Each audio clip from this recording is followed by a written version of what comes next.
Outside of health and safety, masks are a staple within K-pop to convey an aesthetic, concept, or a nod toward cultural heritage and traditions.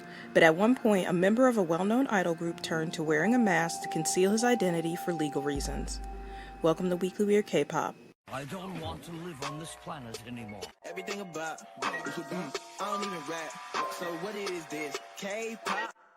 After being the sole participant out of over 3,000 hopefuls to pass SM Entertainment's 2002 open auditions in China, Han Geng would travel to South Korea with no money and without being able to speak a word of Korean. Following 2 years of training, he would debut alongside 11 Korean members as part of the then project group Super Junior 05, that would later become simply known as Super Junior.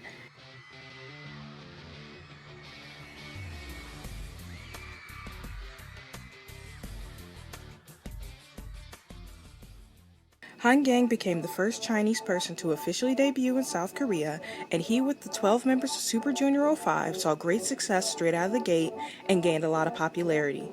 However, a few months after the group's debut, an issue arose that threatened to derail things. Since Han Geng was SM Entertainment's first Chinese idol, they were unfamiliar with the legality of him being able to remain in South Korea and work.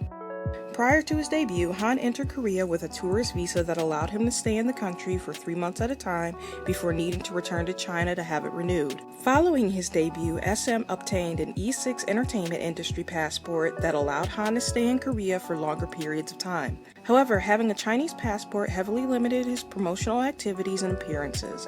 Most notably at the time, by law, a foreign passport holder was only allowed to perform on 3 television stations. Eventually, Han would sign contracts with KBS and SBS, but he would perform with the rest of Super Junior at the 2007 Mnet Korean Music Festival and the 2007 Golden Disc Awards. Both award ceremonies aired on channels that Han was restricted to perform on. Unaware of these limitations and legalities, SM was subsequently fined.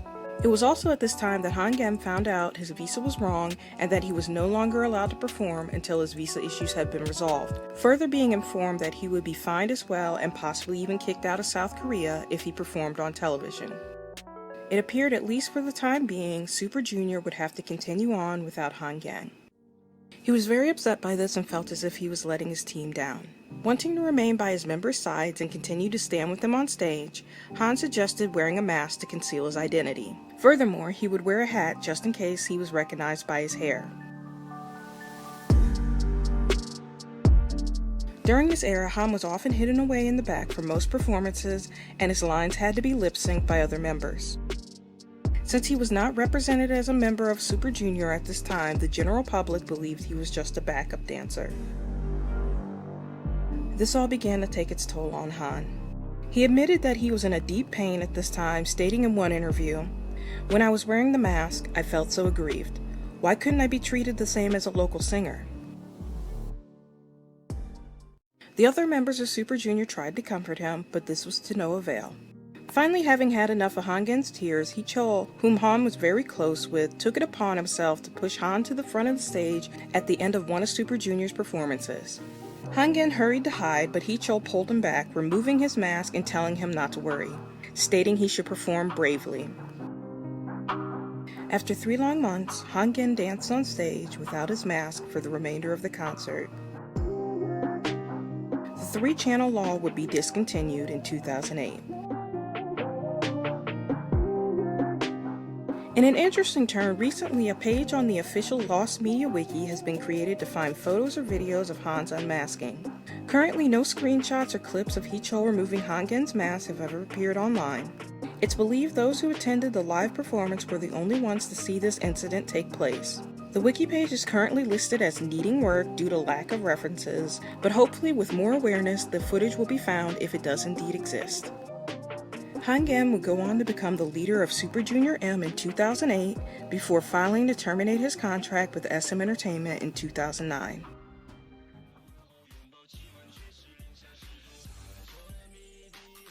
He has since returned to China to pursue a successful solo career. After leaving SM, he is still in contact with Hee-chol as well as other members of Super Junior.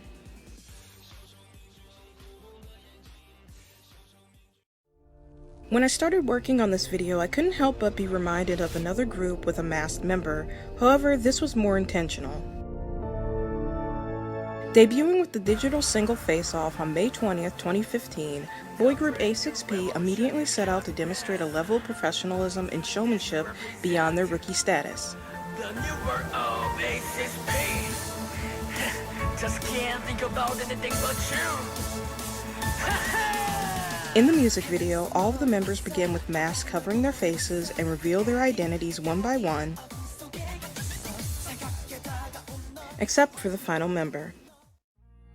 Vocalist Ado would remain masked throughout all of the group's debut promotions, with this extending to offstage activities as well. During interviews and fan meets, the mask stayed on. Even in the members' social media posts, Ado's face was concealed in some way. And even in the event he excitedly joined in on sporadic group selfies and forgot to put on his mask, his face would be blurred before uploading. A6P's company DS Entertainment stated, "His face has not been revealed yet to add a bit of mystery to the group." Side note, looking at this picture, I immediately thought of the Slash Street Boys, the slasher boy band, and now I really want a Korean horror-themed boy group. Sources claim that Ado said that he wanted to be the first masked idol so that people wouldn't like him for his looks, but for his voice. Throughout their promotions, many were curious as to what the singer looked like under his mask. During the time A6P was active, the only hint fans received was a single side profile image of Ado released in July of 2015. As sadly, less than a year after their debut, it was announced that A6P had disbanded via a now deleted post on DS Entertainment's Facebook page. The group only released one song. All was not lost though, as a month later, Ado would take to social media to finally reveal his full face. He would go on to participate and produce 101 Season 2, along with fellow former A6P member Jaguar, and recently he re-debuted under MY.st Entertainment with boy group MY.st in March of 2020, using his real name Jungwon Chol and with his face fully on display. Well, there you have it, the masked singer, but IRL. It's disappointing that A6P wasn't given the chance to release more music. I remember reacting to Face Off on my old channel when the MV was released and thinking that they had a lot of potential, and then recently wondering what happened to them, hence this video. I'm not quite sure what happened with their company DS Entertainment. They scrubbed all mentions of A6P from their website and appeared to abandon all of their social media, including their YouTube channel in 2016. And I find this strange as they were also promoting a girl group called Bloomy at the time. They never got an official disbandment announcement, but their activities ceased after about a year as well. However, they still appear on DS's website. Anyways, I do wonder if a singer that never removed their mask could work in K-pop on a large scale. It's been done before in places like the US and Japan to varying degrees of success, but with how much a performer's appearance is tied to the blueprint of what an idol is, would it be possible to work long-term in an idol group or as a soloist?